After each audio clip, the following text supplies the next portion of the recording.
ফের মালদা জেলা জুড়ে সিপিআইএমের নির্বাচনী ভোট প্রচারে একেবারে দাপট।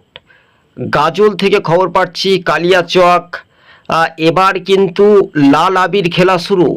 বিধানসভা ভোটে তৃণমূল হটাও রাজ্য বাঁচাও এই স্লোগানকে সামনে রেখে বামপন্থীদের একেবারে রাজ্য রাজনীতিতেই বিশেষ সংগঠন মজবুত হচ্ছে বিধানসভা ভোটের মুখেই। বাম সংগঠন দিচ্ছে ডাক, বাংলা থেকে শাসক দল তৃণমূল নিপাত যাক, এই স্লোগান দ্রুত গতিবেগে এগিয়ে আসার একটা পথযাত্রা আমরা দেখতে পাচ্ছি। তবে 26 টিভি আমাদের চ্যানেলটি ভালো লাগলে শেয়ার করে পাশে থাকবেন।